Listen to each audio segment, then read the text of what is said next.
A lot of people have jean jackets with patches and pins all over them. A lot of people have junk journals.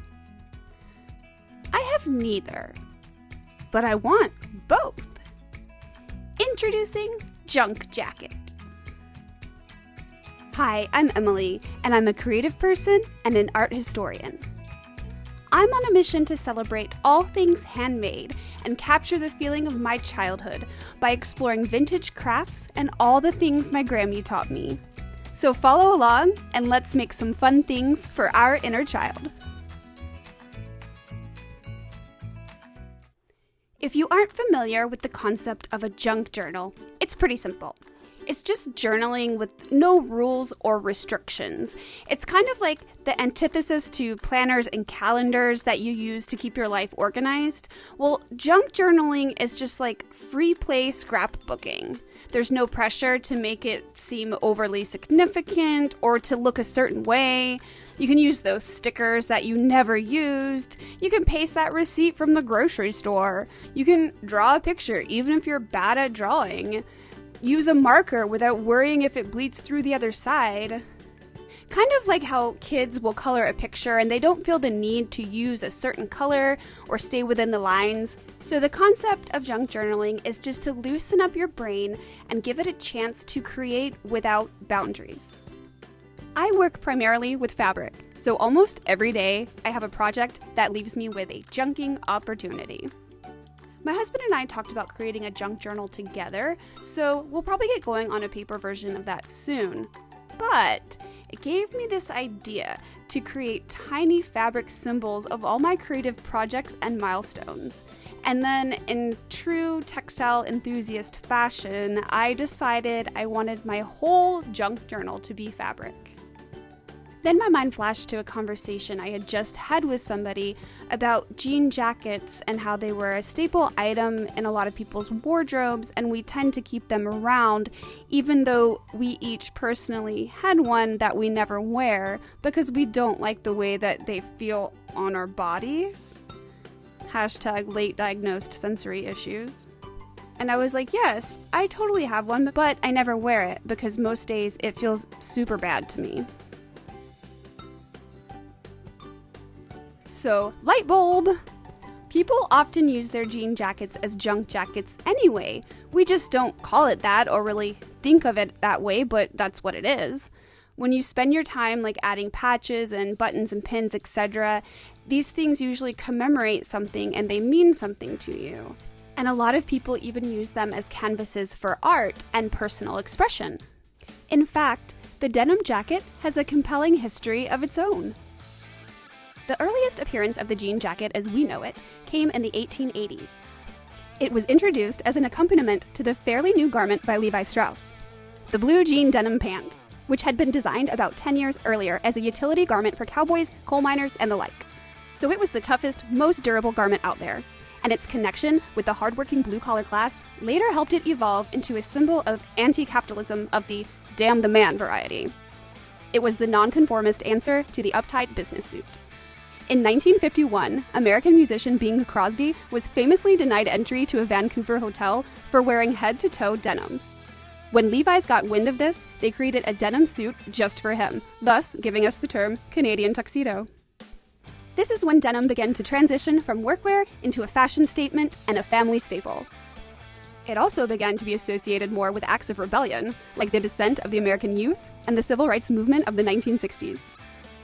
Denim continued to bloom with pop culture, like rock and roll in the 60s, counterculture in the 70s, and punk culture in the 80s. You'd often see it on musicians and characters in movies that expressed a lot of disdain for authority. By now, the appeal has grown wider, and the general wearer may not mean to express anything but their intention to change their body temperature. But my personal favorite is when I see a denim jacket that has been so clearly customized by its owner to make a statement.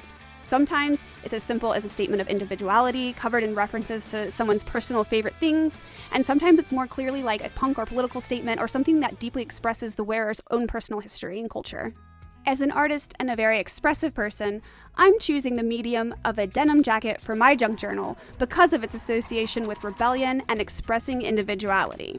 In a world where we're increasingly encouraged to conform and we're forced to allow AI to take over so many aspects of our lives, I just want to experience the pure freedom of expression without parameters, because I've never really allowed myself to do that. I've always followed an assignment or a pattern or a preconceived notion of some perfection that I've constructed in my mind. So let's take that jacket that I don't wear and turn it into my fabric junk journal.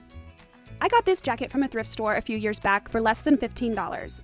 So if you don't have something that you want to use now, keep it in mind for your next thrifting trip. It doesn't have to be a jacket, but I will say that denim is a good material because it'll be able to hold the weight of all the things that you put on it, and it'll stand up to a lot of sewing and patching, etc. It could even be jeans, it could be a curtain, it could be a couch. Oh my god, that would be cool. Someone who has room in their house for a junk furniture couch, please do this. I won't be doing that to my 1970s baby though. Anyway, go collect whatever you want to use and let's junk our jacket. God, that sounds like it should be offensive. I'm going to use my sewing machine where I can because that's my preference, but you don't need a sewing machine. You can hand sew or use fabric glue or use some iron-on interfacing like Heat and Bond. My favorite fabric glue is Beacon Fabri-Tac. And Heat and Bond Light is good to help you place something while you stitch it on. And Ultra Hold is a permanent bond that you shouldn't sew over because it will gunk up your needle. That one you just iron on and leave it.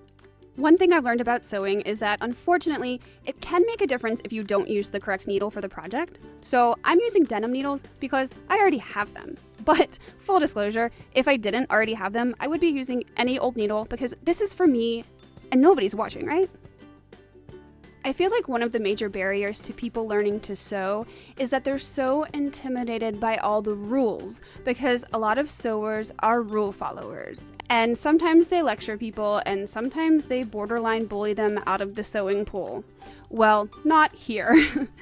Using the wrong needle or stitch or technique may result in a little grief sometimes, but when you start, you have to experiment and you have to make mistakes. And it really only matters a lot when it matters a lot to you. So follow guidelines when you can, but it's okay to get impatient and use an all-purpose needle sometimes, okay? Like, especially on a junk jacket. So personally, I'm going pretty loosey-goosey with this junk jacket. I'm not even making it with the intent of wearing it. I'm probably just gonna use it for display only.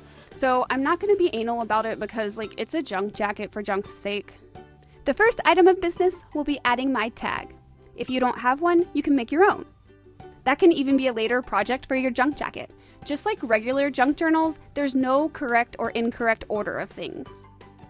I'm not even going to select a matching thread. Because my whole thing is retro patchwork and ocular trauma, I'm just really going to junk this shit up. I'm also challenging myself here to rage against my perfectionism a little bit. Okay, there's my tag. Now I'm ready to start with the real concept. And I have the perfect piece in mind. Everything I do is inspired by my Grammy. She really cultivated my creativity. She taught me how to sew, craft, create, and make. She made my sister and I so many special things like clothes and costumes when we were young. Throughout the years, most of those things are gone. It's something incredibly personal that I may never really get into, most of all because I don't really know the reasons why. This is something I'm trying to heal with this journey because, of course, now I wish I had everything. But I remembered I did have one thing that is very conveniently a scrap of fabric. I had a box of old stuff stored in my sister's basement for a while. No surprises that most of it got moldy. One of the things in there was the tooth fairy pillow that my Grammy made me. She made one for all of us kids, and they were all different. There was even one at her house just in case a tooth fell out when we were staying over, and god damn it did she really think of everything.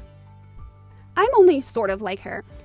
You can tell by the way I ineloquently curse my way through this video.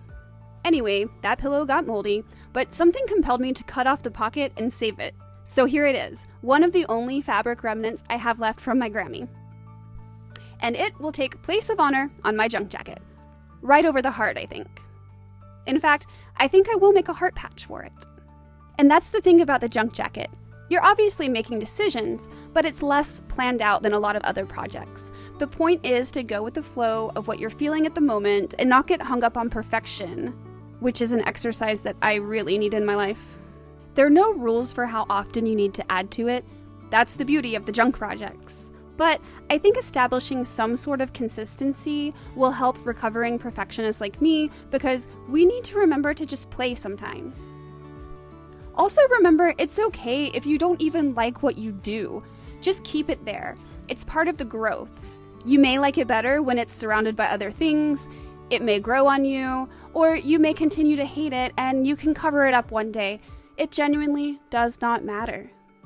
And I swear to God, I did not mean to prove my point so effing hard here, but I put it on the wrong side. I wanted the patch to be over my heart, which is on the other side of my body. But Grammy, I lung you, so it's gonna stay right here. So while I'll periodically check in with you with my junk jacket, I'm sure there'll be a lot of entries that I don't record because that'll kind of defeat the purpose of it for me. But I'll check in and I'll do summaries of what I've added, and when I have really interesting ones or new techniques to share, I may do other videos like this where we can do it all together. In the meantime, let me know if you already junk journal and what do you use to do it? Or if you're inspired to do something similar, let us all know in the comments what medium you're choosing. Also, let us all know if you already have some badass jean jackets and what they symbolize to you. I just know that there's someone out there who has their punk mom's jacket or like some relative's jacket with all the state park patches on it or whatever. I don't know exactly. I just know that you all probably have lots of cool, meaningful stuff out there, and anyone who watched this video all the way through will probably be interested in it. And be sure to follow along with me at Outer Child as I work to recreate all of the nostalgic things that remind me of who I am and where I came from, and as I create new traditions and keepsakes for myself using old things.